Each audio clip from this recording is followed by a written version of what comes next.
introduce myself here in a minute. Welcome to Lunch and Learn, why employees leave and how to keep them.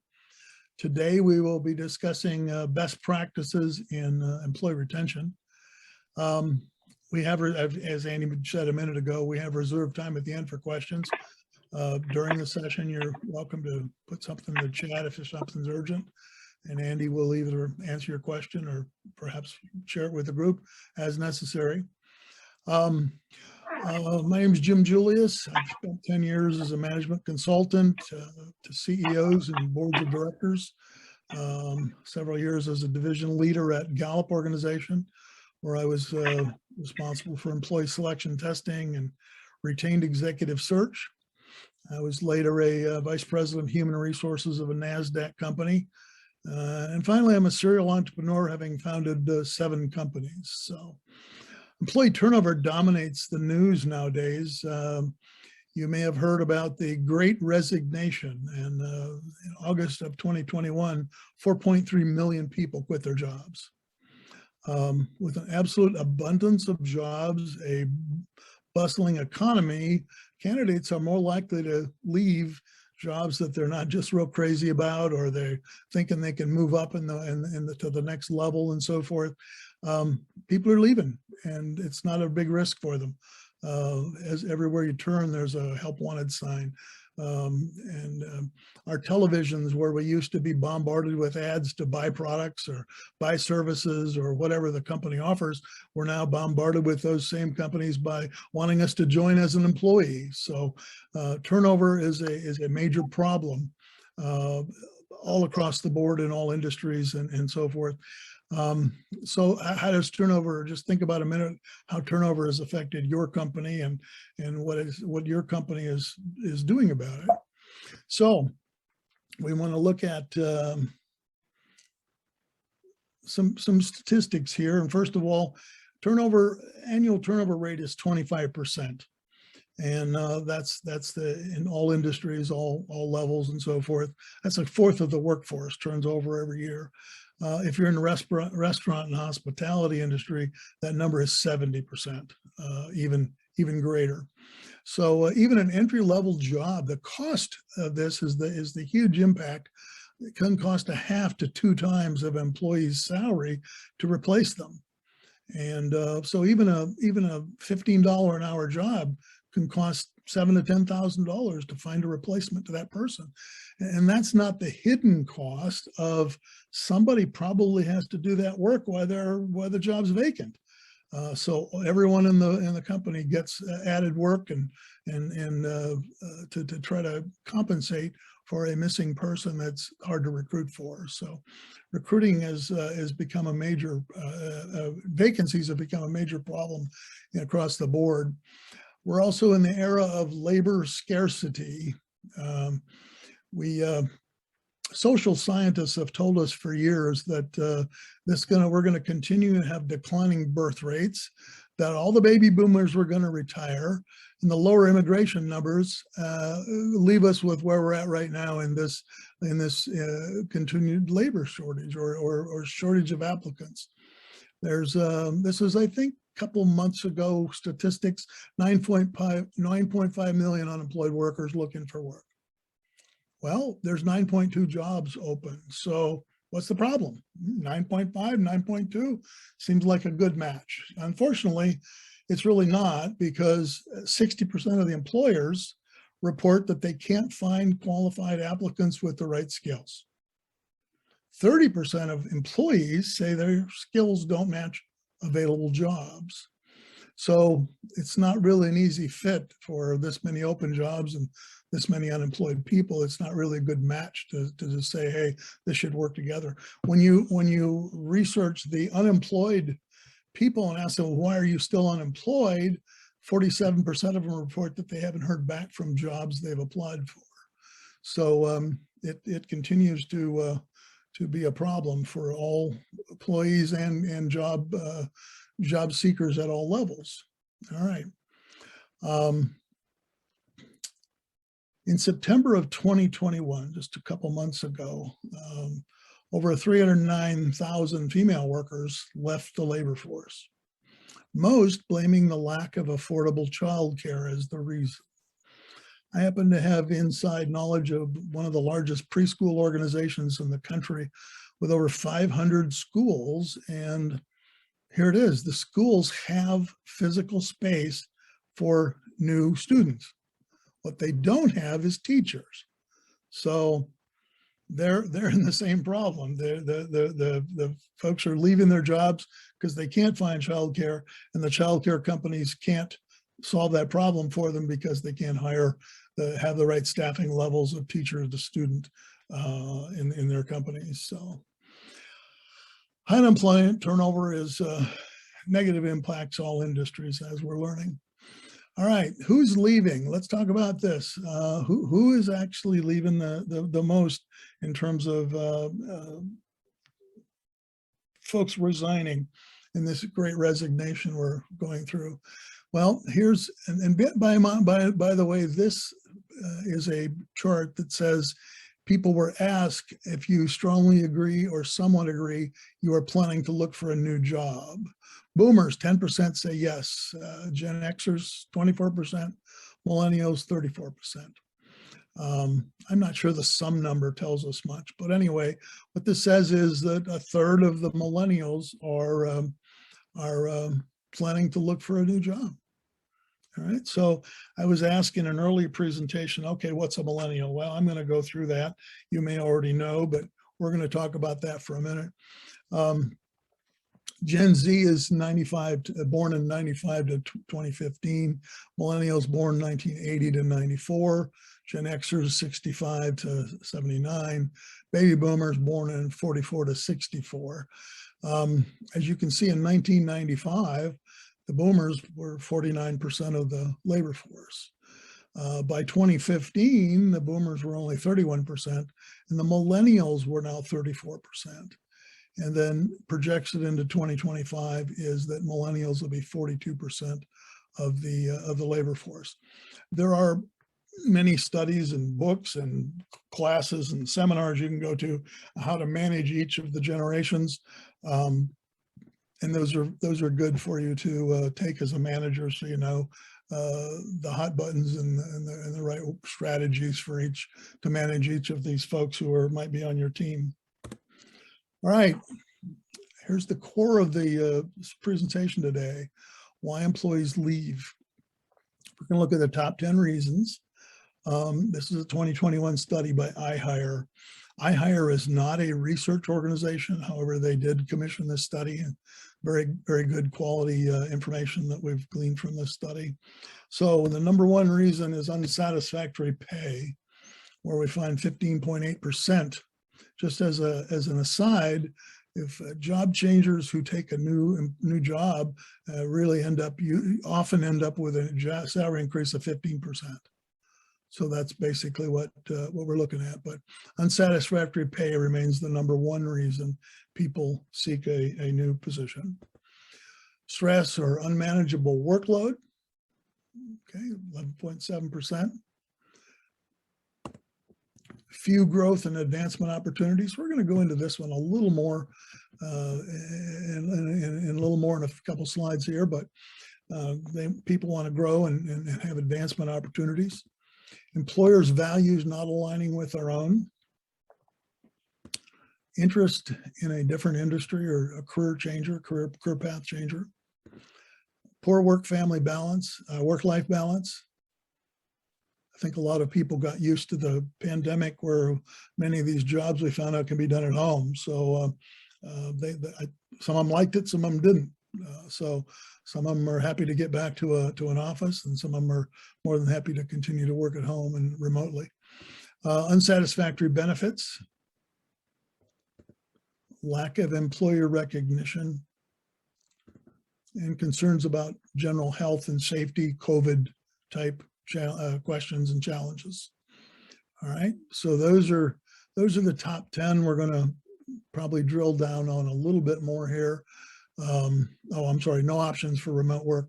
Okay, and then of course all the other category we're not going to focus much on, but poor manager, poor management, relocation, and so forth. So anyway, these are the main reasons people are leaving their jobs. So let's take a look further at some of these. The good news is 75% of the reasons employees leave can be prevented. So that's why we're here today, drilling down on some of this. 52% of voluntary exiting employees say their manager or organization could have done something to prevent them from leaving their job. All right, steps to retain employees. Hire the right employee and manager. Well, all right, why are we talking about a recruiting plan? That's first thing. Well, because you have to hire the right person to begin the process. If you're trying to retain the wrong person or the wrong job fit, they're not the right candidate, they're not the right skills, they're not the right personality, they don't fit your company, it's never going to work. So you really need to start with a good hire, someone who can do the job, has the abilities, and has the fit in your company. So you need a continuous candidate sourcing plan to continue to bring good candidates in as you grow as a company and so forth. And again, we're going to focus on that in a future program on December 2nd. So if recruiting is an issue for you or your company, think about joining us then. We'll talk more about that. The next thing is selection. And I mean, I've had many managers over the years, and some could make a good choice and hire the right person, and some couldn't. They used to call it gut feel or whatever. I recommend you use some real selection tools, such as the DISC program or the Clifton Strength Finder, or some of these, to help you know what kind of people fit in your company.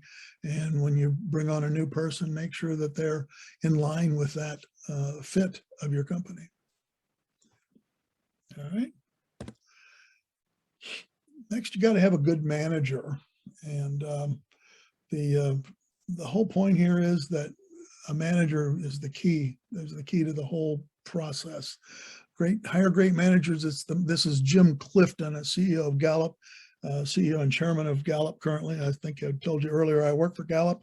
I actually reported to Jim Clifton's dad, Dr. Don Clifton, back many years ago.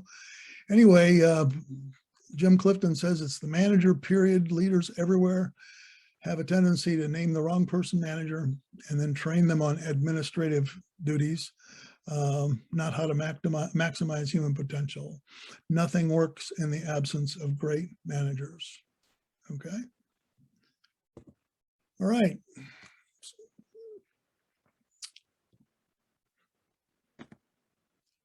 Now, we've gone through, we've hired a good person. We've hired a good manager. We have a good fit for everything. Now we're going to bring that new person on. They're starting Monday morning at 8 o'clock. We're going to do a proper onboarding process. All right. And here's what we're talking about. A good onboarding program leads to 69% of employees staying at least 3 years. Okay. So that first day, that tells me that first day is pretty darn important. And managers should pay attention to that. Onboarding, yeah, I know for years I thought onboarding was you put them in a vacant desk and have them fill out the paperwork. No, that's not onboarding. You may have to fill out the paperwork, I don't know, to get on the insurance program or whatever you're doing, but that's not the onboarding we're talking about here. The onboarding here is we're talking about taking this new employee who's still saying, well, did I make a good decision to go to this company? Well, you're going to answer that question for them on the first day, because you're going to onboard them properly by introducing them to everyone in the company. You're going to make them feel welcome, help them experience the corporate culture. You're going to outline their job duties, their expectations. Introduce them to the team. Everyone wants to have a friend at work. And so if they go home that first day and say, you know, I think I could be friends with so-and-so, or I met a couple people I could probably be friends with. So you need to make them feel good about their decision to come to your company and have them have a good first day. Involve the manager. Okay. This is not someone to be delegated to someone else. This is the manager's job to help this person get integrated into your company.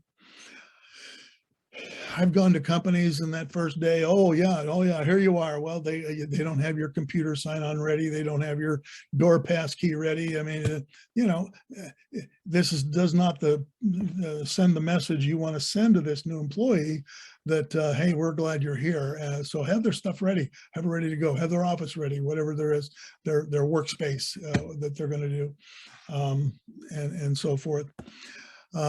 Maybe you want to assign a mentor who is not their manager. We'll talk about that a little later. And then develop a personal career development plan for this person. We're going to go into that a little bit later. Back to the take them to lunch. That first day, I know that every company I've been with, it's kind of a tradition. Somebody leaves after being there for 5 or 6 years or 3 years or whatever. And, oh, we got to go take them to lunch, and we got to, make sure everybody comes and celebrates their leaving. Okay, I'm not saying that's bad. I'm just saying that's not the time to celebrate. Time to celebrate is the day they join. That's the day you ought to get everybody together and go to lunch and celebrate that. Hey, we've hired a great person here, and we want to celebrate this. Again, I'm not saying you can't celebrate when they leave, but everybody forgets about celebrating when they join. So you need to onboard them properly. 12%, only 12% employees agree the organization does a good job of onboarding. And then we've already seen the statistic about how important it is. So onboarding needs to be in your plan. So now we're going to take a look at those 10 things we talked about in the iHire survey. And we're going to kind of drill down on what can be done about these. And one is that the first number one you saw was hire up competitive pay and benefits. I hope you didn't come to this workshop to try to find out how you can pay less than the guy across the street and still get top talent, because it's just not going to happen. Okay. It's a competitive world out there. You need to figure out how to pay them properly. If that's adjusting your margins, selling more, spending less, I don't know, but whatever you need to do and change in your company, if you want to compete for top talent, you need to pay well and pay just as good as others in your industry and probably others in your neighborhood. So 20% of the people leave because of pay and benefit issues. So here are the top benefits that draw employees: health insurance, vacation, paid time off, retirement plans, all of those things. And as you can see on the percentages, many employees are offering those kind of benefits. And I realize when you're a small business, you have 2 employees, some of this stuff sounds like hard to do, but again, you're still competing for these people, and these are some of the things you'll need to do to get in on the plan. All right. This is probably the secret sauce, if you will, to this entire seminar, something that we're going to, excuse me a minute. Something we're going to talk about here, this may be the key to what you want to hear at this seminar, is things that you can do to give yourself an advantage over others competing for these same people. 11.5% because of few growth or advancement opportunities. Well, again, this is what we're going to talk about. Is my friend Jim Clifton again, don't listen to the hype from tech companies about what makes a great place to work. Employees don't really care about free lunch, toys in the office, volleyball courts, bring your pet to work day. What they really want is career development. They want to improve. Okay, here's the key to this seminar is 94% of employees would stay longer if their company invested in their personal development. So I'm here to tell you, you can stop shopping for the foosball table for the lunchroom and train your managers to have frequent, meaningful conversations with employees about what really matters to them, helping them grow. Okay, and here's an unintended consequence that's kind of a bonus.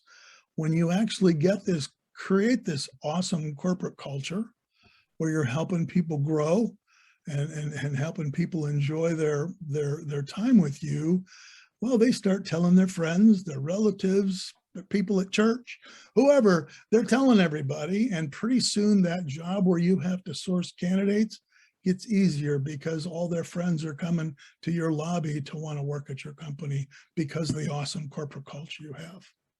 Okay, free consequence of being a great place to work. All right. Next is we're going to set a culture. We talked about the generations and the millennials. 86% of millennials believe it's important their work involve giving back. Okay, well, that's a good thing. There's a lot of companies nowadays that are having give back days. Yes, you get personal days, but you also have give back days. You either do that maybe individually, or maybe your whole team can go and do a Habitat for Humanity, build a house or something. It's something that that's important to a lot of employees, and not just millennials, of course. All right, promote diversity, inclusion, and inclusion in corporate culture. It's the right thing to do if you're going to continue to create that awesome corporate culture. All right. The next thing is you're going to set expectations. 50% of employees report they don't know what is expected of them at work. All right, so what the heck are managers doing nowadays? Half of your people don't know what you expect of them. Wow, this is a very easy fix. Okay, go back to your offices today, your companies, and have your managers or yourself make sure all your employees know what's expected of them. It's very simple, and there's at least a 10% productivity gain when everybody knows what's expected of them. Again, this is a zero fix. Costs nothing to do this. All right. Next thing is set a culture. Oh, wait a minute. I went the wrong way, didn't I? Sorry. All right, employee recognition. Back to the iHire survey, 2.9% leave due to lack of employee recognition. Well, when an employee does not feel valued, 76% of them look for another opportunity. I think that makes a lot of sense to me. 1 in 3 workers in the US feel they've received recognition or praise for a good job, for doing good work in the past 7 days. All right. So the researcher in me wants to drill down a little bit on that. I get the 1 out of 3, that's good. All right, they did a good job, got recognized for it. But 2 out of 3, so 2 out of 3, one of 2 things. They did not do a good enough job to be recognized. Okay, and in my notes, I have big bold thing says management problem. The other option is they did do a good job and we're not being recognized, and also that's a management problem. So again, it is vastly underrealized what a pat on the back or a good job or a note or an email or whatever to an employee, what that means. It means a lot to them. And obviously 3% leave their jobs because they don't get recognition. So again, this doesn't cost anything. Then as we move forward, we're going to, you've heard of exit interviews, okay? Somebody leaves, you want to sit down with them, find out why they left.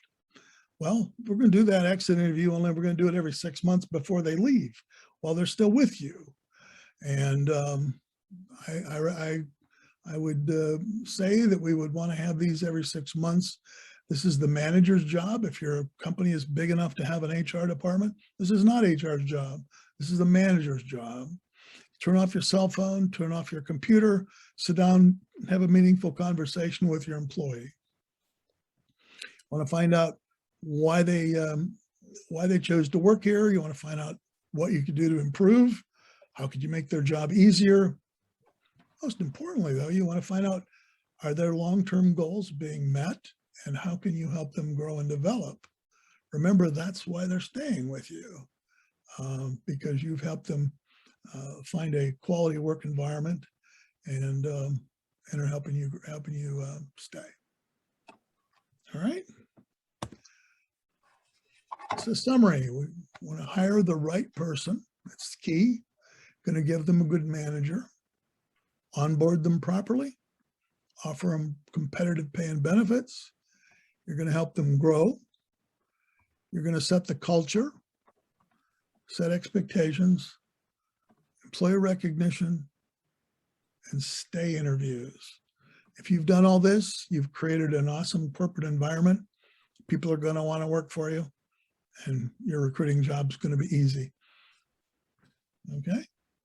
Here's some of the resources used for this presentation.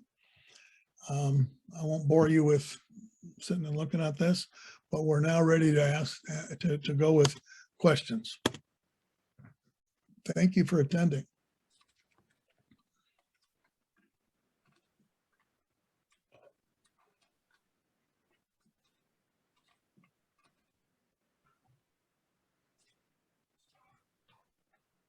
Okay, if you have a question or a comment, please open your mic. Are copies of the slides going to be made available? I was trying to take notes, but I don't know that I caught it all. Yes. Yes. We'll, what we can do is we'll send out to everyone who's participated today. Jim, can you see the chat? There are 2 in the chat. Oh, okay. Let me see if I can. Maybe I can. I think somebody's going to have to. Well, here.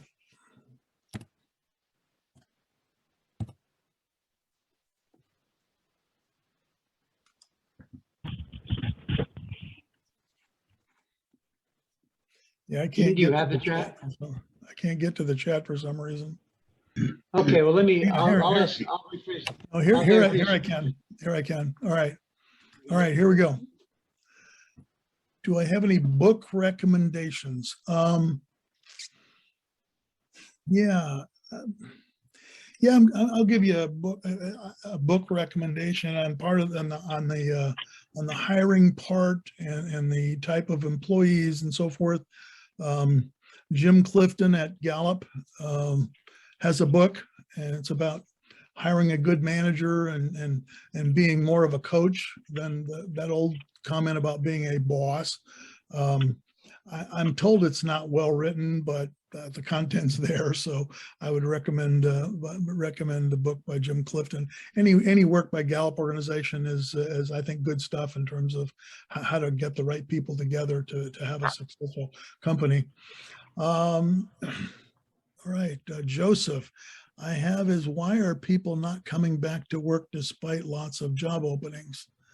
I think they are coming back to work. I think there's more job openings than the qualified people to fill the jobs. There's just more opportunities for them. This last weekend, the Denver International Airport put on a job fair. All right, and they do these regularly, and they typically get 5,000 people to attend their job fair. They have 1,000 jobs open. This weekend, they had 100 people attend the job fair. So yeah, where have all the people gone? That's a good question, but I think the people that want to work are working, and there's a big demand for those people.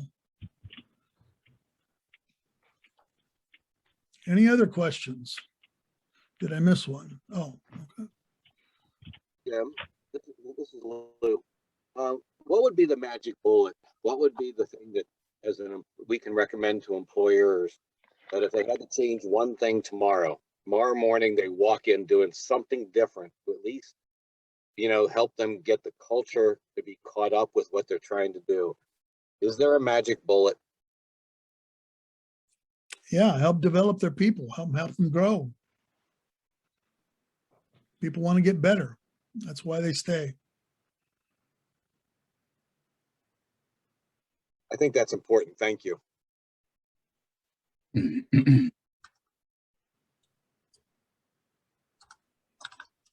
So my business is a ice cream shop. I hire a lot of teenagers. I probably hire 25 teenagers a season. Is there anything different with teenagers than adults and more professional jobs?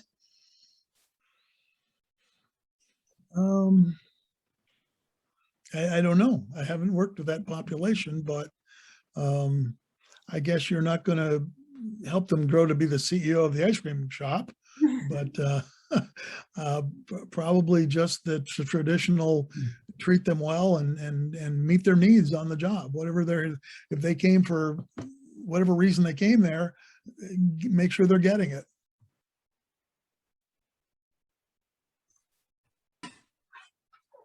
Hi, Jim, do Alan. you- Okay, My go ahead. name is Michelle. I have a couple different jobs I've been working through, but I have had 8 teenagers, so I can give you some ideas about that. For the most part, I think Jim's advice about developing your people, I think it's the exact same advice.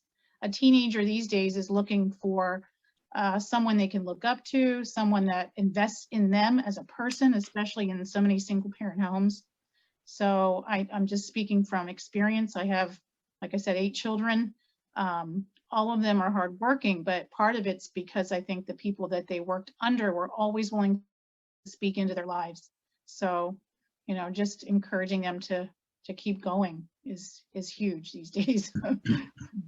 Yeah, and I would add something too. I had teenagers too, and I think that, for example, my daughter worked at an ice cream place. So Ellen, and there were other teenagers there, but the owner he saw something in her and allowed her to close. I mean, I remember the first time she closed, she was so nervous, but she goes, "He trusted me enough to close," and that really, by the way, because I know every year she was a teenager, she went back there because she felt like she was appreciated. And the other thing, I think that the teenagers are a little bit more open to the free lunches or the pizza parties also. I think they're a little bit more, I mean, the professionals aren't, to your point, Jim, but you said it, everything you said in this applies to everyone. And I think this was what I thought was really great about your presentation, Jim. I have a personal experience working in the defense business, worked for a defense contractor. And one year, the vice president I worked for did not sign off on my pay increase. And he told me why, because I was doing something wrong. That's nice. I could fix it then, so I could do something right. And I think we need some of this in management saying, and I don't mean to be like an enemy, but say, look, you're doing something wrong, and I would like you to correct that, but be polite about it. I think that helped me significantly. Anyway. So I have 2 thoughts. One is regarding the teenagers, and by way of background, I worked at UPS in supervision for multiple years. Working on the twilight shift, we specifically targeted high school students and college students. It was perfect. And so my experience is exactly some of what we've heard. They want opportunities, they want to grow. So what can we do to have them grow? Maybe it's simply hand over one thing you do as an owner or one thing you do as a manager to an employee. Give them some new responsibility or cross-train them instead of having them run the register, have them make the Sundays, and maybe they already do that. So we may need to think out of the box, because I've had the teenagers who just get bored of loading the truck every day. And so if I give them something new to do, even again, if it's just pull them out, have them critique the job I'm doing, or have them critique some of the quality of the work that's being done in the workplace, and all of a sudden they feel like their opinion is being valued. Another angle on that is, let's think of the teenage mind. So teenagers are now in the, and I speak from someone who has a 15-year-old and a 26-year-old. This is the part of their life where their friends become more important than their parents. They want to belong to a group. They want to feel liked. They want to feel accepted, and they want to feel like they're part of a team. And so that becomes all the more important for the teens to help them, to make them, to develop them to fit in with everyone else who works there. I think that that could go a long way to preventing the turnover and having the same people come back year after year, at least until they go to college or whatever. Thank you.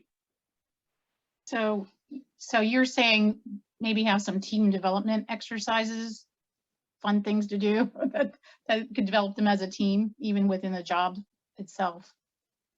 Yeah, exactly. You know, here's a minor example. So I was the judge of elections yesterday for the local precinct. I have 6 people working for me. I've seen them twice. This is the second time in 6 months. And at some point, we're all sitting around waiting for the next voter to come in.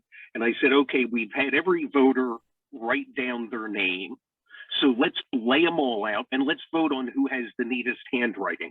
And all of a sudden I've got these, of course they thought it was corny and they thought it was stupid, but then they got excited about it. And you know, what's funny is the 3 women all voted for the same handwriting. 2 of the guys voted for a guy's handwriting, and I was out in left field with something totally different. But now we've got something that they've done together that really isn't work related, that they got to laugh about. You know, maybe they got to know each other a little bit about. My God, have them come in early or stay late and give them all a free ice cream sundae, or let them make their own sundae combination. I think a lot of it's just thinking out of the box. I wish you luck. Thank you. I think being a manager nowadays is probably more challenging than it ever has been. That's got to be a tough job. I have a suggestion, Jim, if I may. Sure. I was in retail for over 40 years and observed a lot of wrong and a lot of right ways to deal with employees at all levels, especially with younger employees. This is important with everyone involved. But I used to personally, and I used to train my managers and department heads to go around and look for an opportunity to compliment somebody on their work. Handing out positive reinforcement when it happens, nothing builds somebody up better than that. I mean, you can criticize and correct somebody for errors and mistakes 100 times, and it may never really change their attitude about what they're doing. But going around and looking for an opportunity to pat somebody on the back, especially if there's other people around to observe that, I found to be one of the most effective way to build an atmosphere that people wanted to stay in. And even through periods of time where turnover was high just in the marketplace, that seemed to be a pretty effective tool. And it also caused many people to refer their friends. Say, yeah, I have to leave, I'm going to college, or this or that, whatever it is, but go apply for a job at this place. It's really cool to work there. And a lot of that came from positive reinforcement on the fly. Well, these groups of people are very powerful. So if you get a good thing going and you've got a great organization to work for, it's going to be known out there. People will tell their friends. Yep. Yeah, I'd like to just hop in as well. Just kind of fishtailing on what everyone else is saying. I think we can't underestimate the power of positive reinforcement, and just some ways to do that. I was an ops manager for, opened over 100 locations for a franchise. And some of the things that I know they're, you see them on Facebook posting all the time, these teenagers, why they're staying and what they love about their job. And there's no better form of advertising for your business than an employee saying, wow, look what I got today. And when I tell you, it's going to sound silly, but think of the age group. The thing that was the most popular that the owners told me that they purchased were these pins. The pins may have cost 5 cents, honest to God. And they got a pin if they were there 3 months, 6 months, 12 months, something simple. So the pins were a huge reinforcement. And then also a grab bag, right? And it could be anything that you have laying around in a grab bag. but for whatever reason, it really rung with them, and they got all excited about it. The only other thing that I noticed with two of the owners in particular, they would come in the morning. One would say, they said it two different ways, but when they came in the morning, they would just check in as the owner, check in with their manager, make sure the manager, because the manager does have a lot of responsibility. So whoever brought up the idea of really dividing the responsibilities among the other employees so that they get to see different ends of the business is, great idea. It takes a lot off the manager. But, the owner would come in every morning, just show up and say, how can I serve you today? Or how can I help you today? She might come in with 12 donuts or whatever the case might be. But the other owner, once a month, she actually served them at her home, the entire staff. Once a month, her and her husband literally cooked dinner and served them once a month to show them, I'm here for you, and really making, so you can imagine the culture.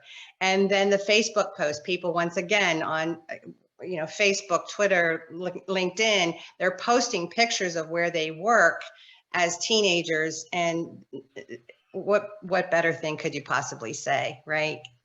It's good stuff. Yeah, let me add to that, Kelly, because I think what Jim said about the onboarding, what my company ended up doing just recently was to do that grab bag you said and have their logos, it's marketing stuff that you buy, right? And give that to them. So when, they go back to their desk, they have a cup that has the brand on it or a bag or something like that. I think that's a great idea. And Jim, I assume you've seen that kind of stuff, right, Jim? Yes. Great idea. You're making them feel valued. We used to give out T-shirts at UPS. Yep. Now these are truckloaders, kids, but I've seen them out walking the mall with their UPS T-shirt on because they're proud, and it gives them some way to stand out. Now that's not going to work for our professional workforce, or maybe it will. But maybe we need to ask them, just go to them and say, what do you like about the job? What brought you here? What can I do to keep you around?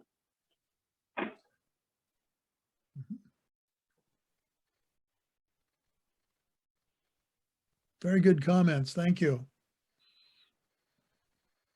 I'll say, we have 3 ice cream trucks and we do a tremendous amount of employee appreciation. And that is way for $5 or $6 per person, they can show employee appreciation. And especially, I mean, we do anywhere from factories to, professional offices, but you cannot imagine how much like little kids, people will line up and get so excited about a $5 dish ice cream.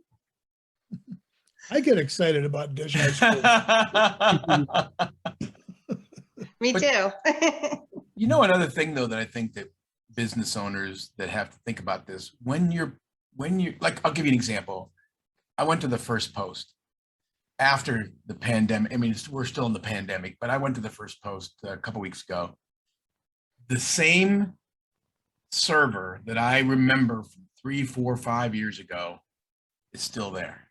And you know what I thought as a customer? This must be a good place to work. She's coming, she's back. She's back for a reason.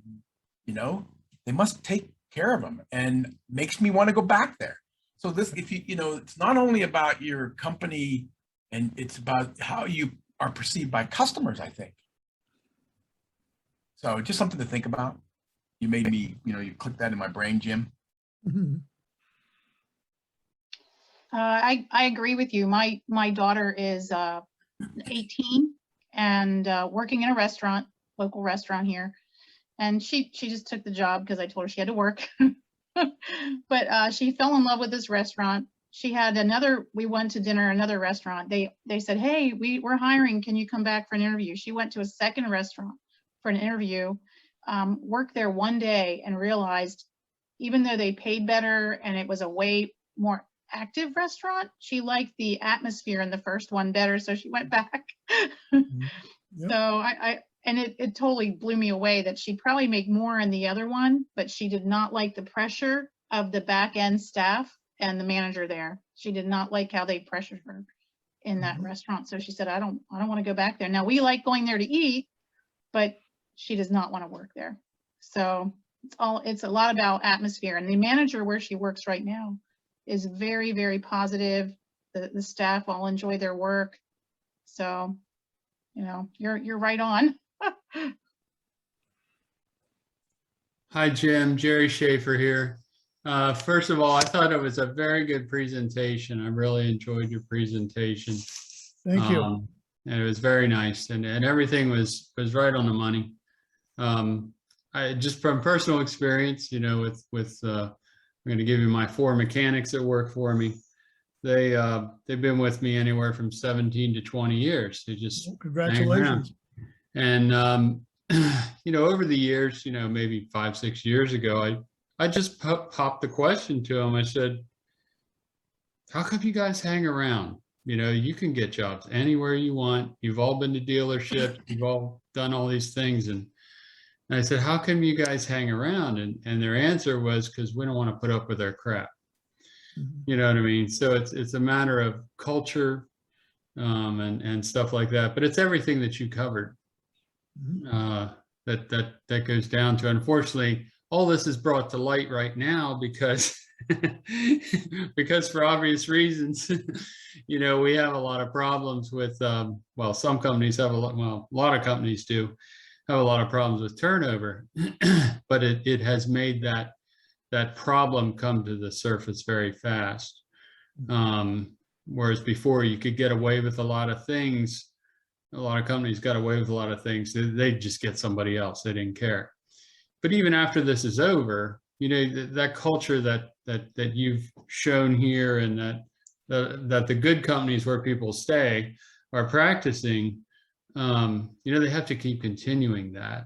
It's not because this may be a perfect storm of, you know, we're in kind of we're in a bad way right now, but it could come around again. And turnover, regardless, costs a lot of money, as everybody knows. We could have a debate whether employees or customers are more important, and they're probably equal as far as I'm concerned. You can't run a business without either of them. Well, no matter what, and it was brought up a couple times here, but the manager, the owner, whatever, they have to get it into their head that while they own the business or manage the business, they have got to get it into their head that they are a servant to their employees and they're a servant to their customers. If they start running around like they're king of the road, that's when it just doesn't work out. And you know, that's why when they, you know, like the person who Kelly brought up about you know, they made them dinner once a month. You know, I flip for lunches all the time. You know, probably every other week I'm buying them lunch. I'm like, here's $50, just go get whatever, you know, for the 4 of them back here. I'm like, go get whatever you want, you know, and then I have stuff catered in sometimes too. But it's a lot of things that add up to the total picture. But you have to be a servant. I don't know why they don't teach that in college or anywhere else, but you really do. You have to get the job done, but you got to be a servant. Sounds like you're doing things right. And congratulations on those employees staying with you for so long. And thank you very much for the input on being a servant as a manager. I think that's, you know, something I can reflect on and make sure that I'm doing that.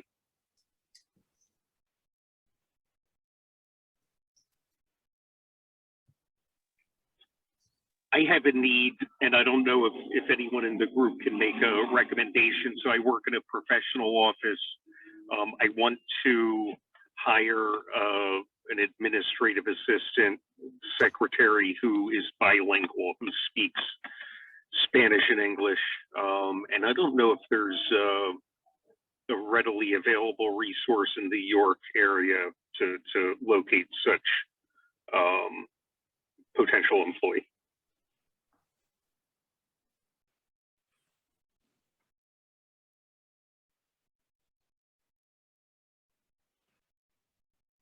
I'm on mute, am I? So I think hey, you're one, muted, John. yeah, I was. One thought, John, was that John, right? John Porter.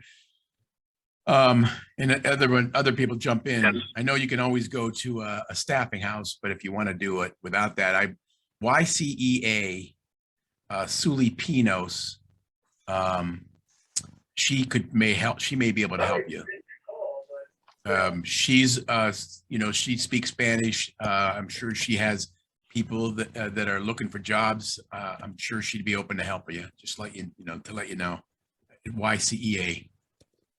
Hi, John. This is Sandra Rojas. I also have a full list of people that are bilingual, and we have tested them already, so we know their skills and everything. So if you want, I don't know if I have your contact, but I can email you some people that might be good for, or you would like to interview. Maybe put your email into the chat.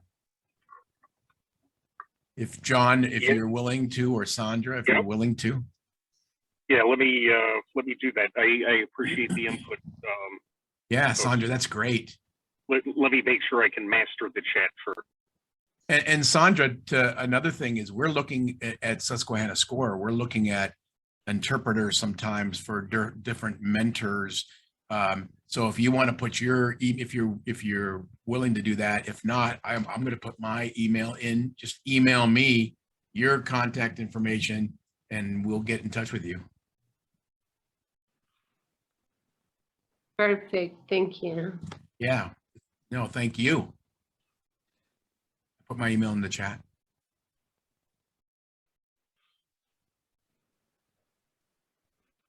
Gee, Andy, this is almost like a roundtable. This has really been a great discussion.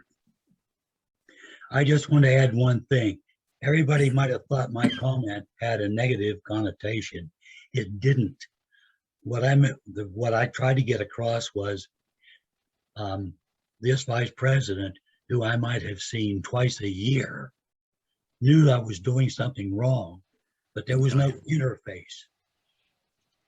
Okay? Yeah. And what would help is you don't have to be negative about it, but there are polite ways of getting people to do the right thing. Right. And if I would have seen him more often, he might have said something. Giving you time to fix it before it came down to the salary increase. That's right. Andy, you still there? You're muted. So you know. Good, thank you. Yeah. A lot of really incredibly great comments building on a lot of the information Jim had proposed to put out there, just in different words going forward. And I think one of the early comments, one of the persons said, "Well, what can I do? When I walk back into my office the next day." And the culture building, and that's the interview, whatever, I can't remember the name right off the top, but just sit down and talk to people, and go around. I think I heard that from a lot of folks today. Going forward is have a conversation. How are they doing? What are they doing?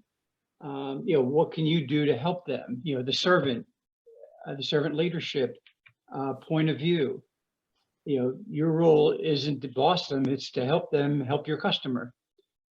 So whenever you have that, I think as in your mind, it works. Some of our attendees, maybe you haven't had a chance to say something yet in terms of their experience or maybe a problem they're facing.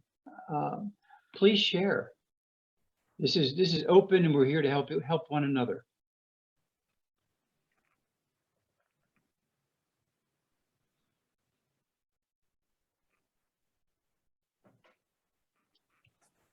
Well, the silence is deafening. Well, since it's so deafening and silent, I did have one other passing comment to put in there that to several of the points that have been made here today in terms of the owner or the top manager being involved directly with the employees. One of the things I always did with the onboarding process, even with an employee that ultimately I was going to give to a department manager to train on the mechanics, is I would always bring them in my office at the very beginning of the day, meet them, all the rest of that. Then I would give them my home phone number and let them know that my office door is always open to them. If they ever have a question, a problem, a conflict with a manager, anything like that, please come see me if the other normal avenues are not working, because I want to know what I can do to help you resolve that kind of situation. And in 25 years of owning my own business, I only got 3 or 4 calls at home, but I managed to save all 4 employees because they felt confident enough to make that call, and they had the phone number. So that's a suggestion, to really be available to employees on all levels. I have a question for y'all. Yeah. So do you have a top couple questions that you would ask in interviewing to determine those great employees that you found? Do you have some top questions that you would ask, or something specific that you would always look for?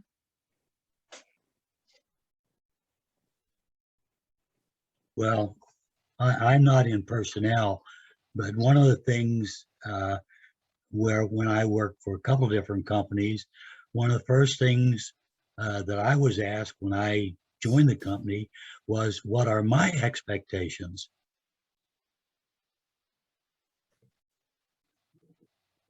Yeah, you know, another thing that I would recommend, Michelle, is a couple things. One is, we put this in place, and I saw the results. Do not ask yes/no questions. Do not. Those are easy.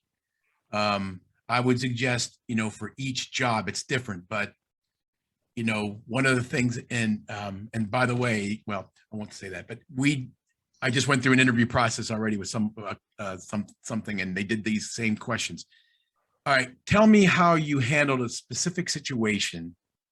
Like, so for instance, if you're hiring a waitress, right, or a waiter, and they're experienced, tell me how you handled an unruly customer. Give me specifics, be specific. And then if they're not specific, you know, they're just kind of not giving you the answer, right? So to me, and Jim, jump in, you're the HR expert, but you know, I interviewed tons and tons of people in my career, and when I got out of the yes/no questions and asked for specific things. And another thing that I did, if you can do this, if you're a small company, you can't necessarily, but I'd have panel interviews. You know, I'd have 3 of us, and we would have a list of questions specific to the job, and then we would beforehand say, you'll ask these, I'll ask this, and we'll rotate. A lot of times that also will give you something, especially if it's a team job that they're hiring into. You'll see how they act in a pressure team situation. So, I mean, I would just give you those kinds of, that's what, from me, that's what I would say.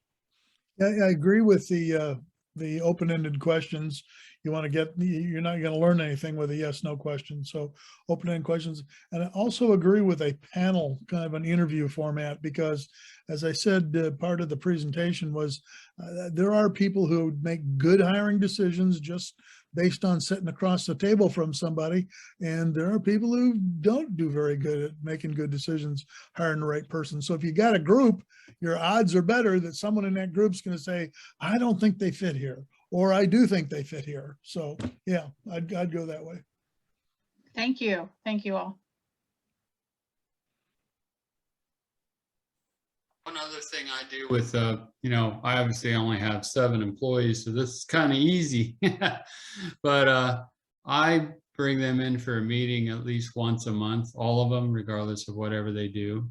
And then I say, hey, I'm thinking about this, or I'm thinking about that. What do you think? And then I listen to what they say, and they might come up with something, and I'm like, wow, I never even thought about that. And then they kind of help be a part of the decision-making process for the company, because you're on the same boat together. They want to see it float and go across the water, just like you do.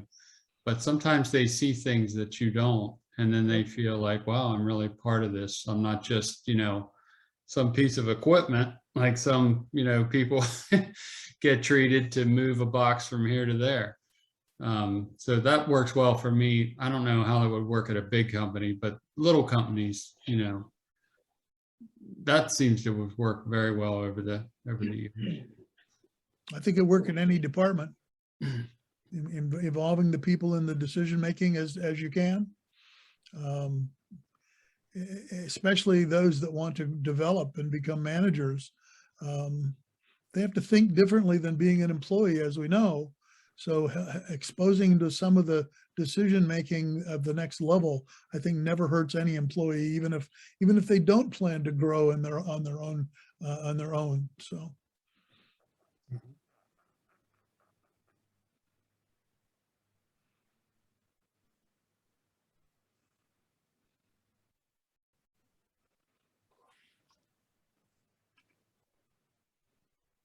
Any other thoughts?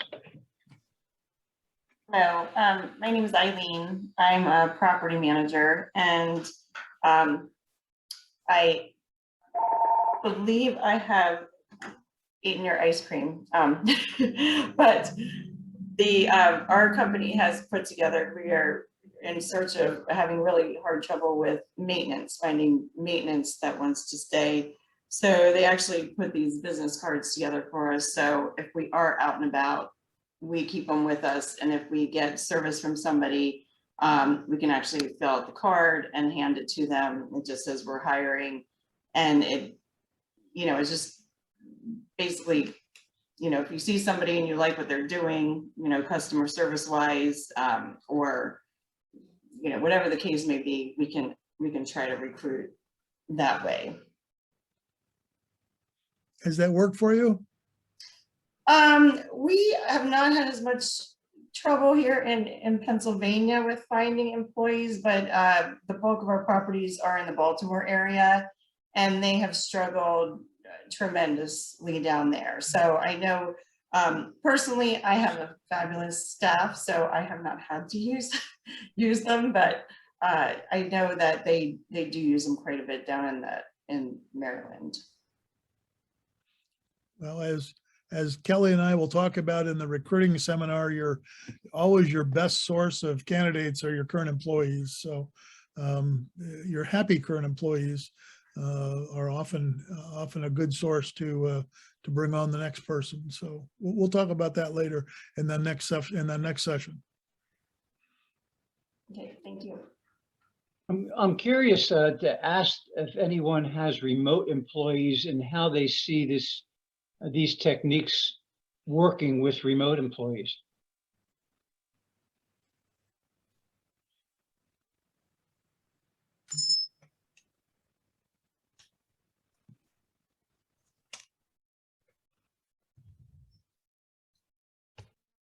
We do have a couple of remote employees, but we do the same thing. We're always doing like team building exercises, or the onboarding package that we have, like is things being very inclusive. We're being very specific on what is expected of them. And we are like always looking to, come together with them in a remote way to see how things are going. So we're not just forgetting about them. And I feel that helps them be included in, always checking with them.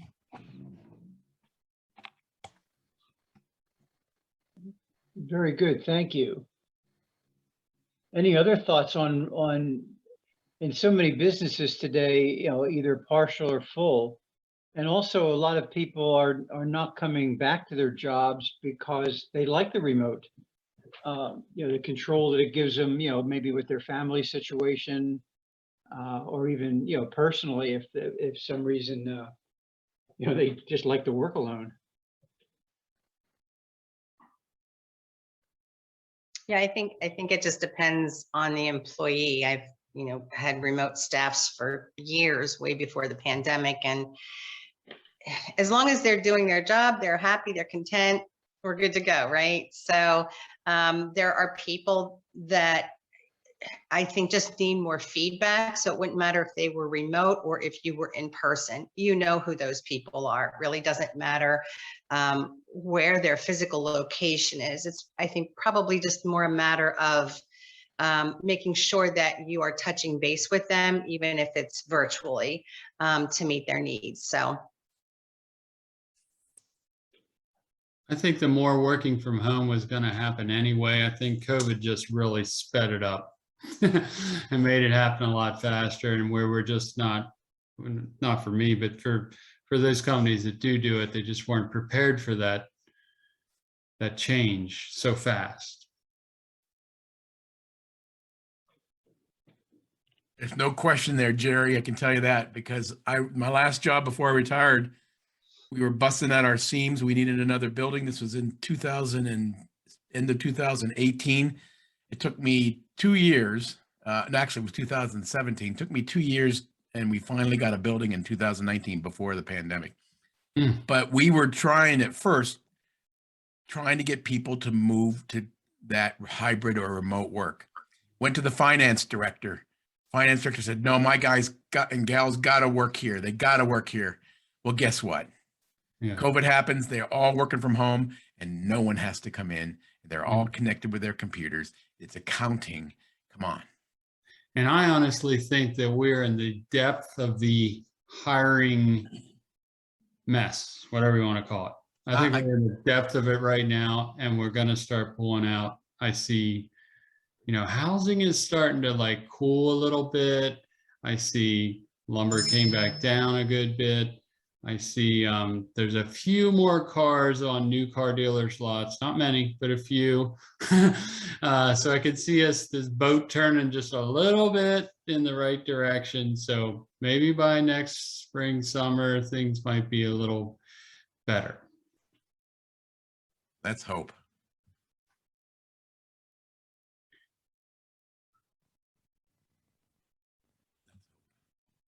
Well, I have something, so I got to cut a Joby, get out of here. So thank you very much. Thank you, Bob. Anybody have something else to offer? It's a great chance to share with your peers.